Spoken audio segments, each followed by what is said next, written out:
Subscribe कीजिए learning दोस्त channel को और दबाइए बेल आइकन के बटन को सबसे पहले वीडियो देखने के लिए। नमस्कार दोस्तों, लर्निंग दोस्त चैनल की इस प्रॉफिट एंड लॉस की वीडियो में फिर से आपका बहुत बहुत स्वागत है। दोस्तों, मैंने प्रॉफिट एंड लॉस की और बहुत सारी वीडियो डिस्कस की है।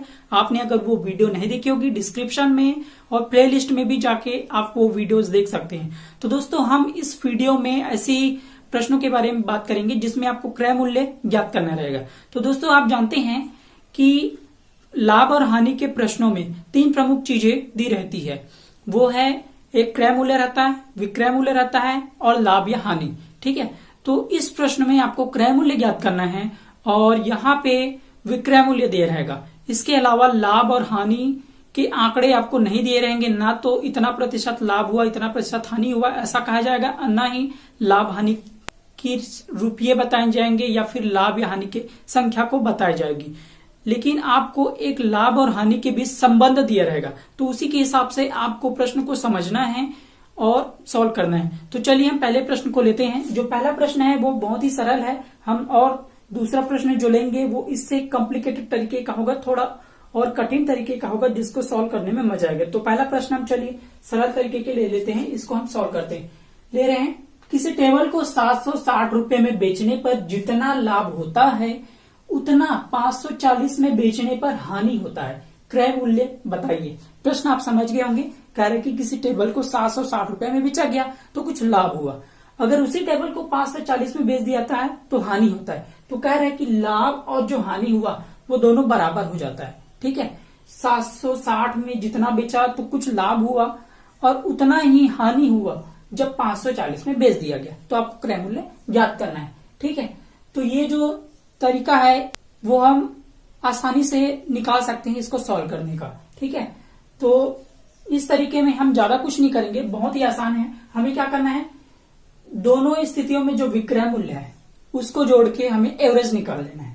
ठीक है, तो पहली स्थिति में क्या कितने में बेच रहा है, 760 रुपए, तो 760। फिर दूसरी स्थिति में 540 में बेच रहा है।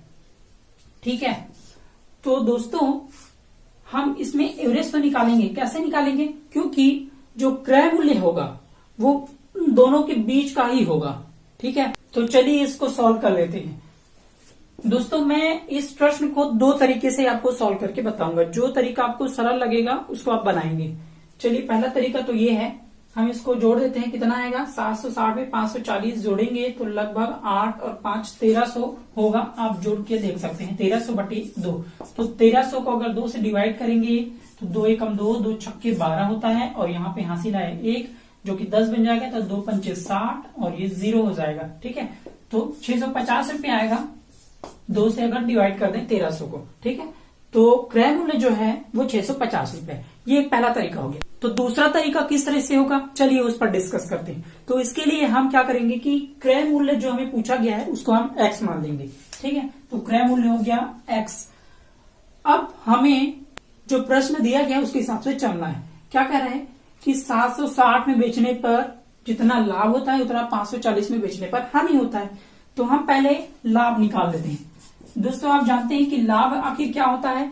लाभ वो होता है जब कम में खरीदा जाता है और ज्यादा में बेच दिया जाता है तो लाभ होता है, यानी कि क्रय मूल्य कम विक्रय मूल्य ज्यादा होता है। ठीक है, तो लाभ क्रय मूल्य और विक्रय मूल्य के बीच अंतर होता है जिसमें विक्रय मूल्य ज्यादा होता है। तो हम क्या करेंगे, बड़े में छोटे को घटा देंगे। तो विक्रय मूल्य माइनस क्रय मूल्य, यही तो लाभ होता है ना आखिर। ठीक है, यानी कि ज्यादा में खरीदा जाता है और क्रम में बेचा जाता है। ये बेचा गया मूल्य माइनस खरीदा गया मूल्य, वो क्या होगा, लाभ। ठीक है, तो विक्रय मूल्य हमारे पास है जब लाभ होता है 760 रुपया। ठीक है, क्रय मूल्य क्या हमने अभी x माना है, ये हो गया, तो ये हो गया लाभ। अब दूसरा स्थिति में हमारे पास दिया है 540 में बेचने पर हानि होता है, तो ये हो गया हानि। ठीक है, हानि भी क्या होता है, क्रय मूल्य और विक्रय मूल्य के बीच अंतर होता है, लेकिन उसमें क्या होता है कि क्रय मूल्य ज्यादा हो गया है, यानी कि क्रय मूल्य ज्यादा होता है, यानी कि ज्यादा में उसको खरीदा जाता है और कम में बेच दिया जाता है, तभी तो हानि होता है। यानी कि उसमें क्रय मूल्य ज्यादा होता है, विक्रय मूल्य कम होता है। तो हम यहाँ पे जो समीकरण है उसमें हम उल्टा कर देंगे। तो यहाँ पे होगा क्रय मूल्य माइनस विक्रय मूल्य, इस तरह से होगा। ठीक है, क्रय मूल्य माइनस विक्रय मूल्य। दोस्तों हमें यहाँ पे केवल अंतर निकालना है क्रय मूल्य और विक्रय मूल्य के बीच, ठीक है। तो उल्टा इसलिए हो रहा है क्योंकि यहाँ पे ज्यादा में खरीदा जाता है और कम में बेच दिया जाता है, इसलिए ये उल्टा हो गया है, ठीक है। क्योंकि ये लाभ है और ये हानि है। तो चलिए क्रय मूल्य का वैल्यू पुट कर देते हैं हम। क्या है क्रय मूल्य? हमने माना है x माइनस विक्रय मूल्य है दूसरी स्थिति में 540, ठीक है। तो यहाँ पे लाभ मिल जाएगा और यहाँ पे हानि मिल जाएगा। तो क्या कह रहे हैं कि प्रश्न ये कह रहे हैं कि जितना लाभ होता है उतना 540 में बेचने पर हानि होता है, यानी कि लाभ और हानि का जो एक वैल्यू है वो बराबर ही होता है। इस विक्रय मूल्य पे जितना लाभ होता है उतना ही इस विक्रय मूल्य पे हानि होता है, ऐसा कह रहा है। तो लाभ और हानि बराबर होता है। तो हम एक और नया समीकरण बनाएंगे। चलिए उस समीकरण को बना देते हैं। तो वो समीकरण क्या है? लाभ बराबर हानि है। आप जानते हैं जितना लाभ हो रहा है उतना ही हानि हो रहा है, दोनों अलग अलग स्थितियों में, ठीक है। तो लाभ का समीकरण है ये 760 माइनस एक्स और बराबर हानि का वैल्यू क्या है, का समीकरण क्या है? x माइनस 540, ठीक है। अब क्या करेंगे हम? x वाले को एक तरफ और संख्या को दूसरी तरफ रख देंगे, ठीक है। तो हम क्या करते हैं, ये पॉजिटिव में है और ये निगेटिव में है x। हम इस x को माइनस x जो है उसको उधर ले जाते हैं तो वो भी प्लस में हो जाएगा x जो इधर माइनस में है। तो x और ये प्लस x फिर इधर आ जाएगा और इधर क्या होगा? 760 माइनस 540 प्लस 540 हो जाएगा, ठीक है। तो यहाँ पे क्या आया? x प्लस एक्स 2x और यहाँ पे 760 में आप 540 जोड़ दो, क्या आएगा? 1300, ठीक है। अभी हमने और पिछले बार जब क्रय मूल्य निकाला था इसी प्रश्न में तो हमने देखा था ऐसा ही 1300 आया था। तो 2x बराबर 1300 है तो स्वाभाविक है x बराबर होगा 1300/2 और जिसका मान आया था अभी क्या आया था? 650 रुपया, ठीक है। तो ये हो गया दूसरा तरीका। तो इन दोनों तरीकों में तो जो पहला तरीका है वो आसान नजर आ रहा है। अब उसी तरीके से इस तरह के प्रश्न में बनाएंगे। चलिए अब दूसरा प्रश्न जल्दी से लेते हैं जो और भी महत्वपूर्ण है। चलिए दोस्तों इस दूसरे महत्वपूर्ण प्रश्न को लेते हैं। दोस्तों आप इस प्रश्न को लास्ट तक देखते रहिएगा, अन्यथा आपको कंफ्यूज करेगा, तभी आपको पूरा समझ में आएगा जब आप इसे पूरा देखेंगे। चलिए लेते हैं इस महत्वपूर्ण प्रश्न को। किसी सामान को 840 रुपए में बेचने पर जो लाभ हुआ वह 450 में बेचने पर हुई हानि का 2 गुना है, क्रय मूल्य आपको बताना है, ठीक है। तो क यही रहा इस प्रश्न में कि किसी वस्तु को 840 में बेचा जाता है तो उसमें कुछ लाभ होता है, लेकिन वो लाभ कितना होता है? इतना होता है कि 450 में अगर उसी वस्तु को बेच दें तो उसमें जो हानि होती है उसका 2 गुना हो जाता है, ठीक है। तो कह रहा है कि लाभ जो है वो हानि का 2 गुना है। तो हम इसे ऐसे लिख सकते हैं, लाभ बराबर 2 गुणित हानि। हम इसे ऐसे लिख सकते हैं। देखिए 2 का गुना किसमें होगा? हानि में, क्योंकि यहाँ पे क्या लिखा है? हानि का 2 गुना। तो जहां पे क लगा रहता है उस पर हम 2 का गुना करते हैं। तो हानि में क लगा है इसलिए यहाँ पे 2 गुणित हानि हुआ, ठीक है। तो अब हमें क्या करना है? एक समीकरण बनाना है। दोस्तों इस प्रश्न को हम उसी तरीके से सॉल्व करेंगे जैसा कि हमने पिछले प्रश्न में दूसरी विधि से जो सॉल्व किए थे उसी तरीके से हम इसे सॉल्व करेंगे। तो इसके लिए हमें समीकरण बनाना होगा जैसा जैसा प्रश्न में कहा गया है, ठीक है। तो लाभ कैसे निकाला जाता है? आप लाभ जानते हैं कैसे निकाला जाता है।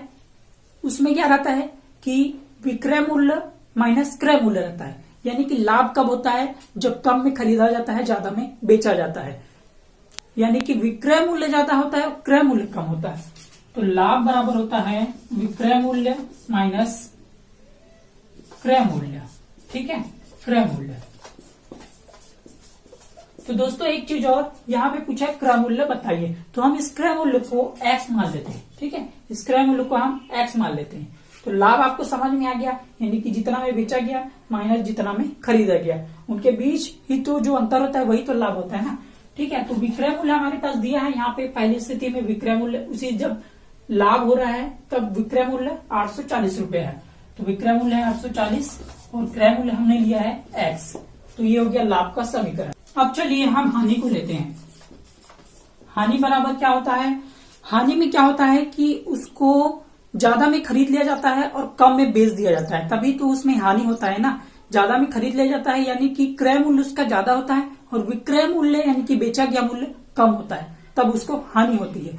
तो इस हानि में हमें क्रय मूल्य और विक्रय मूल्य के बीच का अंतर निकालना है, यानी कि जो बड़ा है उसमें छोटे को घटा देंगे तो हमें अंतर निकल जाएगा। तो हम क्या करेंगे, क्रय मूल्य माइनस विक्रय मूल्य कर देंगे तो हमें हानि का अंतर जो है वो निकल जाएगा। क्रय मूल्य माइनस विक्रय मूल्य। दोस्तों लाभ और हानि बिल्कुल उल्टा होता है, इसलिए यहाँ पर जो फॉर्मूला है वो भी उल्टा ही होगा। ठीक है, इसमें क्रय मूल्य पहले क्यों रखे, क्योंकि क्रय मूल्य इसमें ज्यादा होता है इसलिए। ठीक है, तो हमने क्रय मूल्य क्या माना है, एक्स। क्रय मूल्य दोनों के लिए एक ही रहेगा। ठीक है, और विक्रय मूल्य जो दिया है यहाँ पे 450 रुपया। तो ये हो गया, तो ये हो गया लाभ का समीकरण, ये हो गया हानि का समीकरण। ठीक है, इसके अलावा एक और संबंध क्या मिला यहाँ पे, लाभ बराबर 2 गुणित हानि। तो हम क्या करेंगे, इसी में हम इस दोनों समीकरण को रख देते हैं। तो चलिए पहले इसको मैं मिटा देता हूं। तो चलिए इसी संबंध के हिसाब से हम जो समीकरण है लाभ का और हानि का उसको लिख लेते हैं। लाभ बराबर क्या था, 840 माइनस एक्स। ठीक है, और बराबर 2 का 2 और गुना हानि। हानि का जो समीकरण था वो था x माइनस 450 जो अभी हमने निकाला था। ठीक है, अब हमें क्या करना है, यहाँ पर कैसे भी गुणा करके क्रय मूल्य का मान निकालना है, यानी कि x का मान निकालना है। ये जो है वो x नहीं है, ये आखिर गुणा ही है। ठीक है, ये गुणा का चिन्ह है, तो हमें x का मान निकालना है, यानी कि क्रय मूल्य का मान निकालना है, जिधर पक्षांतर करके या गुणा या भाग करके इस समीकरण को सॉल्व करना है। तो चलिए देखते हैं, 840 माइनस एक्स, 2 को अंदर गुणा करते हैं 2x होगा, और 2 को इस 450 से गुणा करेंगे तो कितना होगा, 450 गुणित 2 900 होता है, और चिन्ह रहेगा माइनस। तो 2x माइनस ये 900। ठीक है, अब क्या करते हैं, x वाले को एक तरफ रख देते हैं और संख्या को दूसरी तरफ। तो हम इस x को उधर ले जाते हैं, जिससे क्या होगा, 2x प्लस x हो जाएगा ये, तो यानी कि 3x हो जाएगा। अगले स्टेप में करेंगे, और ये माइनस 900 इधर आके प्लस 900 हो जाएगा। तो 840 प्लस 900 कितना आएगा, 840 प्लस 900, ये 9 और 8 1700, 1740 होगा। 1740 इधर, और ये 2x प्लस x कितना होगा, 3x। ठीक है, तो 3x बराबर 1740, तो x बराबर कितना होगा, 1740 बटा 3 से डिवाइड कर रहे थे, कितना आएगा, 3 एकम 3, 3 पंचे 15, और यहाँ पे 2 बचेगा जिससे ये 24 बन जाएगा। तो 3 अट्ठे 24 और ये 0 3 शून्य। ठीक है, तो 540 हमारा आया x बराबर आंसर। ठीक है, क्योंकि हमारा जो प्रश्न था वो क्या था, क्रय मूल्य बताइए, और क्रय मूल्य को हमने x माना था।